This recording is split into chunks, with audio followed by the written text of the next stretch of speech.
Bonjour à tous, bienvenue sur BB24. Tout de suite, le sommet de ce journal. Transpiration, mauvaise haleine, odeur de pieds et de mains, les odeurs corporelles sont considérées comme incommodantes. Heureusement, des astuces et remèdes de grand-mère peuvent aider à éviter ce désagrément. La pandémie du coronavirus n'empêche en rien le don de sang dans les hôpitaux. C'est même le moment idéal pour faire ce geste afin de sauver des vies et pallier le manque de produits sanguins.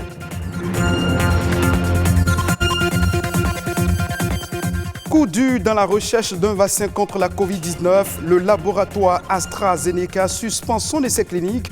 Un des patients sur qui était testé son vaccin souffre d'effets secondaires. Les précisions dans un instant.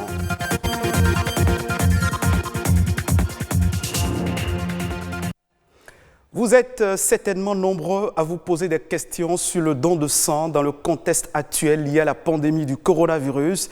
Eh bien, sachez qu'il est toujours possible de donner son sang malgré la crise sanitaire. C'est d'ailleurs même le moment idéal pour éviter le manque de ce liquide précieux. Une équipe de notre rédaction a fait le constat à la direction Atlantique Littoral de l'Agence nationale pour la transfusion sanguine. Les précisions. On vient ici soit pour donner son sang, soit pour venir chercher du sang au niveau de la banque de sang du CNHU. Pour entrer dans ce bâtiment, vous voyez qu'il y a un dispositif qui a été mis en place là et vous êtes obligé, d'accord, de vous désinfecter les mains avant de rentrer dans le bâtiment. Ici, tout en respectant les mesures barrières contre le coronavirus, ces fidèles donneurs de sang ont répondu à l'appel avec leur masque de protection. À l'intérieur de la salle de prélèvement des produits sanguins, des donneurs réguliers se prêtent à l'exercice. Judith n'est pas qu'une habituée des lieux. Elle donne son sang depuis bientôt 8 ans. La première fois que je suis venue donner mon sang, on m'a juste dit que je suis un donneur universel. Donc je porte un registre négatif au moins. Donc depuis ce jour-là, je me suis dit, c'est bon pour moi de donner ça parce que ça peut sauver tout le monde. C'est le cas de Herman, qui est également un donneur régulier. J'ai commencé en 2006 et je n'ai jamais raté. Tous les 90 jours, je viens toujours donner mon sang. Si le sang donné sauve des vies, bon, je n'ai pas le choix. D'autant plus qu'on ne fabrique pas le sang. Donner son sang est donc un geste vital. La crise sanitaire liée au coronavirus ne saurait être alors une raison pour ne pas sacrifier à ce stade important. Donner son sang n'a rien à voir avec le coronavirus. C'est pas parce qu'il y a corona que je ne vais pas donner mon sang. Parce que si je donne, je peux sauver des vies. Encore que nous sommes dans une période de crise, donc ça peut beaucoup aider des gens. Un élan de solidarité qui ne semble pas être la chose la mieux partagée depuis l'apparition du coronavirus. Nous avons vu le nombre de donneurs diminuer petit à petit jusqu'à ce qu'un jour nous ayons eu 5 donneurs seulement qui sont arrivés faire leurs dons au cours de la journée, alors qu'habituellement nous sommes entre 30 et 40 donneurs par jour. À l'Agence nationale pour la transfusion sanguine de l'Atlantique littoral, la disponibilité permanente des produits sanguins est un défi. Et pour que cette disponibilité soit permanente, c'est que nous devons avoir de plus en plus de volontaires au don. De plus en plus. Nous sommes encore loin des 100 000 dons minimum qu'il nous faut pour pouvoir être autosuffisants en matière de produits sanguins labiles. Faire un don de sang, un geste altruiste et bénéfique pour la santé, qui est aussi une occasion de soutenir le personnel soignant en cette période de pandémie. La crise sanitaire de la pandémie liée à la Covid-19 continue de plomber l'économie sud-africaine. Au deuxième trimestre de cette année, le produit intérieur brut s'est effondré de 51%. Déjà mal en point sur le plan sanitaire, le pays d'Afrique le plus touché par le coronavirus avec plus de 600 000 infectés et 13 000 morts mettra plus de 5 ans pour se relever de la récession annoncée en 2020 selon le programme de l'ONU pour le développement. Coup dur dans la recherche d'un vaccin contre la Covid-19 alors que la pandémie a fait près de 900 000 morts dans le monde entier. Le laboratoire AstraZeneca suspend son essai clinique. Un des patients sur qui était testé son vaccin souffre d'effets secondaires inquiétants. L'essai clinique mené sur 30 000 personnes est stoppé net, le temps de tirer les choses au clair. Les précisions dans cet élément. Pas un jour sans qu'un laboratoire n'annonce une avancée dans la recherche d'un vaccin contre le Covid-19. Après la Russie en attente d'approbation de sa version nommée Sputnik 5 et la Chine qui évoque une arrivée sur le marché d'ici la fin de l'année, c'est au tour des États-Unis d'annoncer la mise en service d'un vaccin avant même l'élection présidentielle de novembre. Des prévisions trop optimistes pour certains experts. L'enthousiasme autour de ce vaccin tant attendu peut aussi être stoppé net, comme dans le cas des essais cliniques développés par Oxford et AstraZeneca. Pourtant très avancés et prometteurs, ces essais ont été suspendus ce mercredi pour éviter un effet indésirable grave apparu chez l'un des participants de l'étude. Pour apaiser les craintes croissantes autour des tests en cours, 9 PDG de grandes sociétés pharmaceutiques ont publié ce mardi une liste d'engagements historiques, parmi lesquels celui d'accorder la priorité à la sécurité et au bien-être des personnes vaccinées, d'adhérer à des normes scientifiques et éthiques élevées pour les essais cliniques, ou encore de ne déposer une demande d'autorisation qu'après avoir démontré la sûreté et l'efficacité du vaccin dans le cadre d'un essai clinique de phase 3. Plusieurs responsables de santé américains ont déjà dû revenir sur les autorisations d'urgence déposées pour l'hydrochloroquine et le plasma de convalescence en tant que traitement contre le Covid-19, en raison d'effets secondaires indésirables et de données insuffisantes. Chaque être humain ayant atteint la puberté fabrique des substances grâce aux glandes sudoripares qui libèrent une odeur lorsqu'elles entrent en contact avec des bactéries de la peau. Quand elles deviennent fortes, elles peuvent faire fuir ce qui nous entoure. Des remèdes de grand-mère peuvent aider à éliminer les bactéries de la peau responsables des mauvaises odeurs produites. En plus d'explications dans cet élément.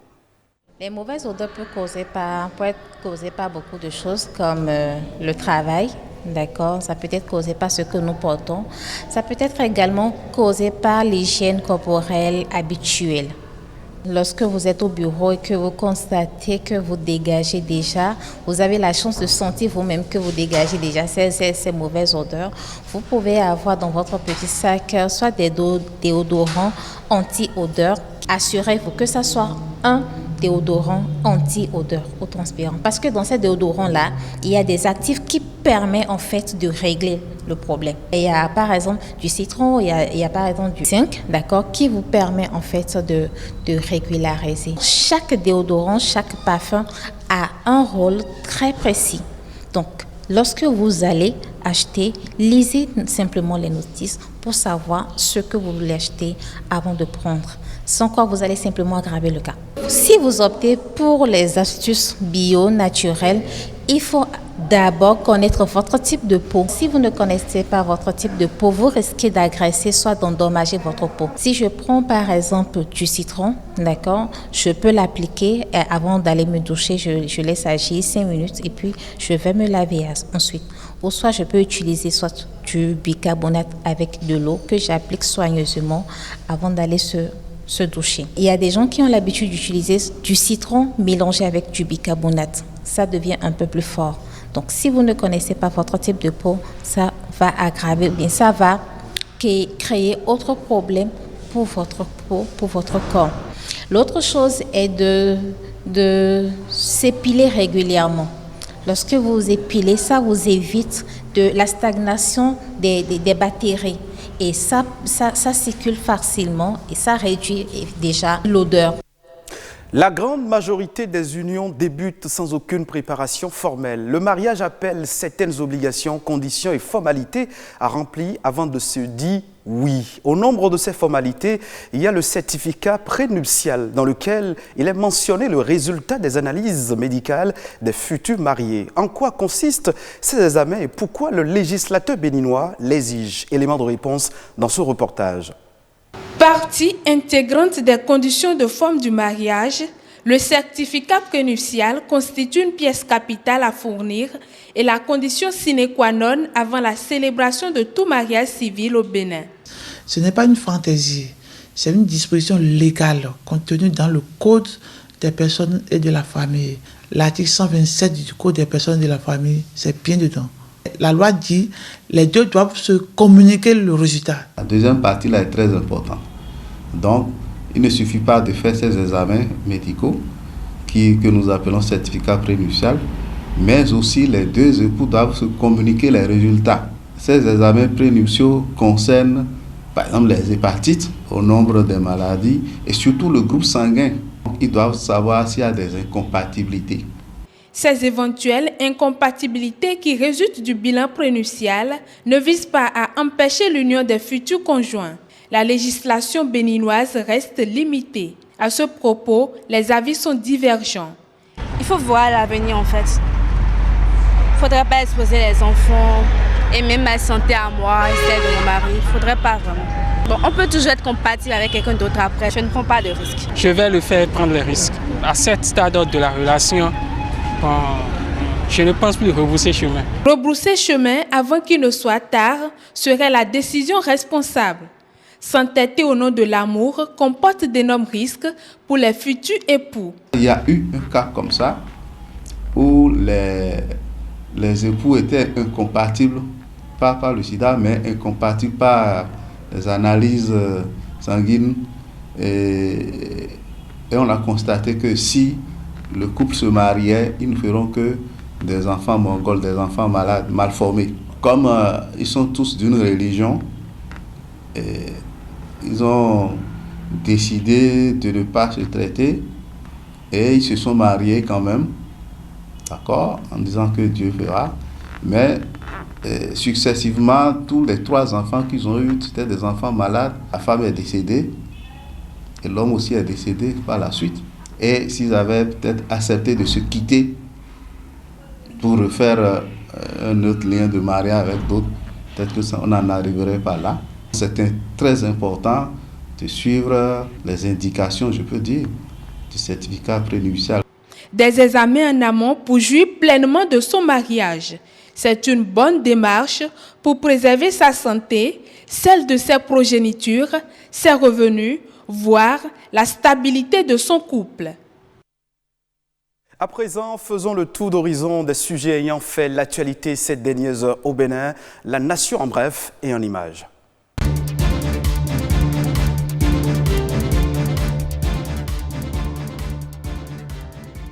La 14e édition du répertoire des prix de référence est lancée ce 8 septembre par le gouvernement. Il s'agit d'un document qui retrace les produits couramment utilisés par l'administration publique avec des indications de prix. Le répertoire des prix de référence compte 9 759 articles répartis en 17 catégories de biens et services. L'objectif visé en instaurant ce document est de faciliter la planification et la programmation des dépenses publiques. Il est le fruit des travaux d'une commission interministérielle composée de plusieurs structures et diverses personnes ressources avec l'appui technique de l'Institut national de la statistique et de l'analyse économique INSAE.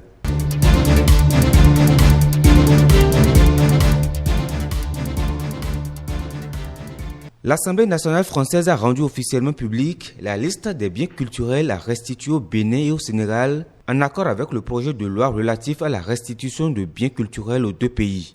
Pour ce qui est du Bénin, 26 œuvres sont concernées.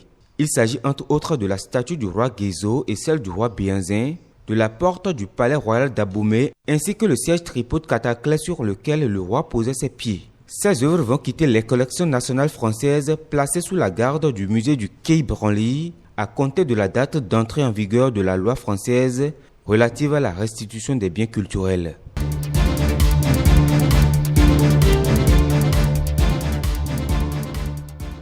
L'édition 2020 de la fête identitaire de la Garnie est prévue pour se tenir la fin du mois d'octobre 2020. La célébration aura lieu précisément le 31 octobre prochain dans la région septentrionale du Bénin avec le respect des gestes barrières contre le coronavirus. Selon une déclaration de Sa Majesté Sina Dounirou, Premier ministre de la Cour impériale de Niki, les festivités commencent le 30 octobre pour prendre fin le 1er novembre 2020.